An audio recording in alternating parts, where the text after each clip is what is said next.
PSL में इस बार कई टीमों ने अपने टॉप प्लेयरों को रिलीज किया। आई थिंक मेरे हिसाब से इन प्लेयरों को रिलीज नहीं करना चाहिए था। अब लगे हाथ जोन सी फ्रेंचाइज इन प्लेयरों के ऊपर हाथ मार सकती है और वो पहली ही चॉइस के अंदर इन प्लेयरों को पिक करेगी। इस पर बात करेंगे। इसके अलावा बात करेंगे साइम अयूब की स्टोरी चल रही है इस वक्त सोशल मीडिया के ऊपर कि साइम अयूब कराची किंग से खेलना खेलना चाहते थे। इस बार उनको पेशावर जल्मी से नहीं खेलना था साइम अयूब को। अब साइम अयूब को जबरदस्ती पेशावर जल्मी में खिलाया जा रहा है। अब जरा हकीकत ये स्टोरी चल कहां से रही और ये कैसे स्टार्ट हुई और कौन कर रहा है इसके ऊपर जो बात करेंगे वन बाय वन।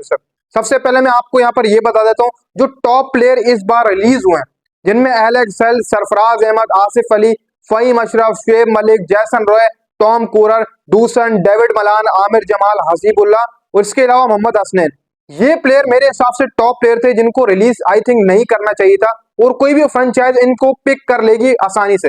देखो भी सबसे पहले एलेक्स हेल्स की यहाँ पर अगर मैं बात करूं तो यहाँ पर इस्लामाबाद यूनाइटेड को एलेक्स हेल्स के साथ जाना चाहिए था, लेकिन इस्लामाबाद यूनाइटेड ने एलेक्स हेल्स को इस वजह से बाहर किया कि लास्ट सीजन में एलेक्स हेल्स की जो परफॉर्मेंस थी वो कुछ बेटर नहीं रही थी जिसकी वजह से रिलीज कर दिया था। लेकिन यहाँ पर एक आध प्लेयर एलेक्स हेल्स को रख लेते, वो किसी और को रिलीज कर देते, बेटर था। आपके पास एक ओपनर, बेहतरीन ओपनर था, लेकिन आई थिंक शायद आप साथ नहीं जाना चाह रहे थे और ड्राफ्टिंग से भी आप इसको पिक नहीं करेंगे, इसको कोई और टीम पिक करेगी। इसके अलावा सरफराज अहमद का जहां तक है तो सरफराज अहमद को हो सकता है कि कराची किंग इस बार पिक कर सकती है। देखो सरफराज का जो होम टाउन लगता है वो कराची ही लगता है और अगर देखा जाए तो जो कराची किंग की सिचुएशन है खास तौर पर कैप्टनसी के मामलात में, तो सरफराज अहमद को अगर वो पिक कर लेते हैं कराची वाले तो ये है कि वो आपको कैप्टनसी भी करके देंगे। पिछले जो लगातार 9 सीजन गुजरे पीएसएल के उसमें वो कोयटा की तरफ से खेलते रहे और कप्तानी भी की 8 सीजन के अंदर, लेकिन 9वें सीजन के अंदर सरफराज को कैप्टनसी से हटाया। 10वां सीजन आया तो उसको टीम से बिल्कुल बाहर कर दिया। वो ड्राफ्टिंग में दारे आफ्टर लगभग आप समझ लें कि 9 सालों बाद, यानी कि वो ड्राफ्टिंग में दारे जो पीएसएल के 9 सीजन गुजरे। अब वहां से कोई भी टीम इसको पिक कर सकती है, लेकिन मेरे हिसाब से कराची को यहाँ पर टारगेट करना चाहिए सरफराज अहमद को। इसके अलावा आसिफ अली को भी रिलीज नहीं करना चाहिए था। पेशावर जल्मी को चाहिए था कि वो आसिफ अली के साथ जाते। अब आसिफ अली को भी रिलीज किया तो एक मिडिल ऑर्डर के लिए तबाहकुन बल्लेबाज है, वैसे तो परफॉर्मेंस नहीं रही है, उसके हिसाब से ही आसिफ अली को रिलीज किया, लेकिन यहाँ पर आसिफ को भी कोई ना कोई टीम पिक कर लेगी। इसके अलावा फहीम अशरफ ऑलराउंडर इस्लामाबाद की तरफ से दूसरा विकेट टेकर रहा है फहीम अशरफ और मैच विनिंग बारियां भी इसने खेल कर दी इस्लामाबाद यूनाइटेड को। जब से लगातार ये लड़का इस्लामाबाद यूनाइटेड में खेला फहीम अशरफ, जब इसको रिलीज किया गया तो मेरे एक माइंड में आया कि इतना जबरदस्त ऑलराउंडर फहीम अशरफ जो कि इस्लामाबाद यूनाइटेड की तरफ से दूसरा विकेट टेकर है, टीम का मेन विकेट टेकर है, फिर बैटिंग भी करके देता है। जब उसको रिलीज किया गया तो मैंने एक बात सोची कि फहीम अशरफ को कोई टीम भी नहीं छोड़ेगी, फहीम अशरफ को कोई भी पिक कर सकता है। हो सकता है कि आप आरटीएम घुमा लें, फहीम को दोबारा शामिल करें, इस्लामाबाद जाएगी फहीम की तरफ। जो रिपोर्ट्स आ रही है उसके मुताबिक इस्लामाबाद फहीम की तरफ जाएगी, वो कोई ना कोई कार्ड गेम खेलकर फहीम को दोबारा से शामिल कर लेगी। लेकिन अगर आपने नहीं किया तो कोई भी टीम फहीम को पिक कर लेगी और मेन ऑलराउंडर है फहीम अशरफ, लगातार पीएसएल में इस्लामाबाद की तरफ से खेलता रहा और टॉप विकेट टेकर भी लाए इस्लामाबाद की तरफ से। इसको छोड़ना नहीं चाहिए था, आप किसी और प्लेयर को छोड़ देते, फहीम के साथ आप जाते। इसके अलावा शुएब मलिक की जहां तक बात है, शुएब मलिक को भी रिलीज किया गया, लेकिन उनका शायद एज फैक्टर भी है, क्या पता कोई टीम शुएब मलिक को पिक ही ना करे। अगर करेगी भी सही तो कोई ऐसी टीम ही करेगी जिनका मिडिल ऑर्डर नहीं है, जैसे कि पेशावर जल्मी, उनका मिडिल ऑर्डर बेटर नहीं है। एक स्पिनर भी आ जाएगा उनके पास और दूसरी तरफ मिडिल ऑर्डर के अंदर बैट्समैन भी आ जाएगा, टारगेट कर सकती है आपकी पेशावर जल्मी। इसके अलावा जैसन रॉय की जहां तक बात करें तो कोयटा को इसको भी रिलीज नहीं करना चाहिए था। आपका एक ऊपर ओपन करने वाला बल्लेबाज है, आप इसके साथ चलते। कराची किंग के पास चॉइस है कि वो जैसन रॉय को भी पिक कर सकती है ड्राफ्टिंग से, अगर कोयटा नहीं करती। वैसे तो कोयटा यही चाहेगी कि हम कोई और प्लेयर लेके आए ड्राफ्टिंग में जो नए प्लेयर आए, तभी इन टीमों ने इतने सारे प्लेयरों को रिलीज किया। फिर टॉम कूलर, कैडमोर, पेशावर जल्मी ने टॉम कूलर को रिलीज किया, वो भी शॉकिंग था। मिडिल ऑर्डर का आप प्लेयर छोड़ रहे हो, फिर आसिफ भी आपने छोड़ा, टॉम कूलर भी छोड़ा। आप पेशावर जल्मी के पास मिडिल ऑर्डर में कोई प्लेयर नहीं है मेरे हिसाब से, आई थिंक देखा जाए तो कोई भी नहीं है। हसीबुल्ला को भी उन्होंने छोड़ दिया था।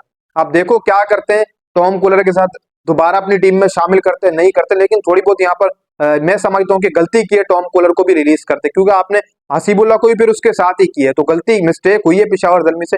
अभी मिडिल ऑर्डर उनका खाली है, ड्राफ्टिंग में किस तरफ जाएंगे, दोबारा टॉम कूलर की तरफ आएंगे, आई थिंक मुझे लगता है 50-50 है कि वो आएंगे। इसके अलावा रसीव एंड डूसन लाहौर ने इसी वजह से रिलीज किया है क्योंकि वो डेविड वार्नर की तरफ जाना चाह रहे हैं कि डेविड वार्नर को लाएंगे, और डूसन को तभी अपनी टीम में शामिल नहीं किया प्लाटिनियम कैटेगरी में, तभी उनको जो वो रिलीज कर दिया। डूसन की तरफ भी कोई भी टीम जा सकती है, कोई भी टीम मैं समझता हूँ कि जा सकती है। इसके अलावा डेविड मलान पिछला सीजन मुल्तान की तरफ से खेले थे, अच्छी बैटिंग की अच्छी जो है वो इनिंग्स खेल कर गए थे।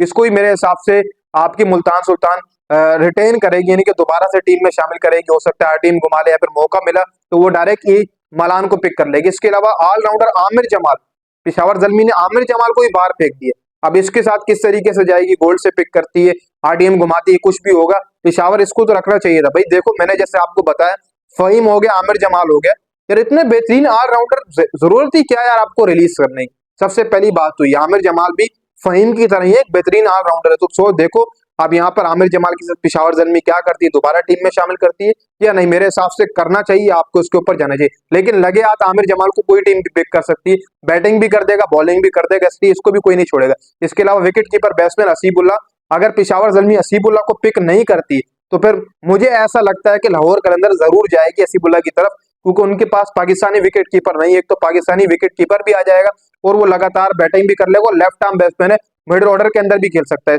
उम्मीद यही जताई जा रही है कि अगर पिशावर दोबारा जो वो इसके ऊपर आरटीएम वगैरह उसको पिक नहीं करती हसीबुल्ला को, तो मेरे हिसाब से फिर लाहौर कलंदर हसीबुल्ला को ले जाएगी, उनके साथ विकेट कीपर नहीं है। इसके अलावा आई थिंक कोयटा भी जो है वो हाथ मार सकती है हसीबुल्ला पे, कुछ कहा नहीं जा सकता। कोयटा और आपकी लाहौर कलंदर, इन दोनों में से हसीबुल्ला को कोई टीम पिक करेगी। अगर अगर पिशावर जल्मी ने दोबारा टीम में शामिल नहीं किया तो कोयटा या लाहौर, इन दोनों में से कोई एक टीम हसीबुल्ला को पिक करेगी। इसके अलावा मोहम्मद हसनैन की जहां तक बात है तो उसके ऊपर आपकी जो कोयटा ग्लैडिएटर है वो दोबारा से हसनैन को टीम में लाजमी ही शामिल करेगी, दोबारा से उसके ऊपर आरटीएम घुमाए जैसे भी करके वो हसनैन को लाजमी लेकर आएंगे। देखो पाकिस्तानी पिचेस पर अभी जो चैंपियंस वनडे कप हुआ उसमें बड़ी शानदार परफॉर्मेंस थी और अब तो वो पाकिस्तान क्रिकेट टीम से खेल रहे हैं, स्क्वाड में शामिल है। तो हसनैन की तरफ दोबारा कोयटा ग्लैडिएटर जाने वाली है तीसरे फास्ट बॉलर के तौर के ऊपर। उनके वसीम भी हैं, आमिर भी हैं, तो हसनैन के साथ भी वो जाएंगे, 3 फास्ट बॉलर लेकर जाएंगे। इसके अलावा बात कर लेते हैं साइम अयूब की, जो स्टोरी सामने आ रही है कि साइम अयूब यार उसको कहीं ना कहीं पर नहीं लेकर जाना चाहिए था। कि इस तरफ जो आ रही है खबरें कि वो कराची किंग्स से खेलना चाहते थे। अभी तक जो बड़ा senior sport journalist Qadir Khawaja, उसकी रिपोर्ट के मुताबिक मैं आपको बता रहा हूँ, उसकी जो रिपोर्ट होती है वो हकीकत देखा जाए तो 99% कंफर्म होती है। उनकी तरफ से भी कहा गया है कि यार पैरों को जबरदस्ती टीम में खिलाया जा रहा है, जबरदस्ती उनके ऊपर जोर दिया जा रहा है।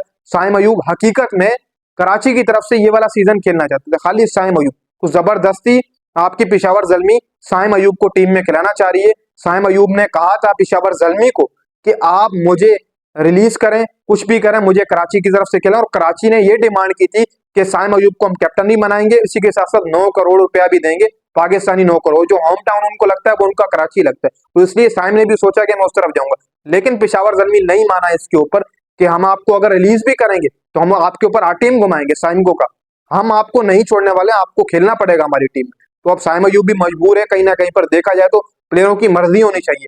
तो वो तो कहा है कि कराची ने भी कि आप इसको रिलीज कर दें, हम पिक कर देंगे, लेकिन फिर पेशावर ने भी जवाब दिए कि अगर हम साइम को रिलीज करेंगे तो फिर हम साइम अयूब को दोबारा से पिक कर लेंगे, हम साइम अयूब को छोड़ेंगे नहीं, आरटीएम घुमा देंगे, पिक कर लेंगे, साइम अयूब हमारी तरफ से खेलेगा। लेकिन देखा जाए एट ए टाइम तो साइम अयूब बाबर के साथ सूट भी करते हैं, लेफ्ट राइट दोनों अच्छा कॉम्बिनेशन बनता है।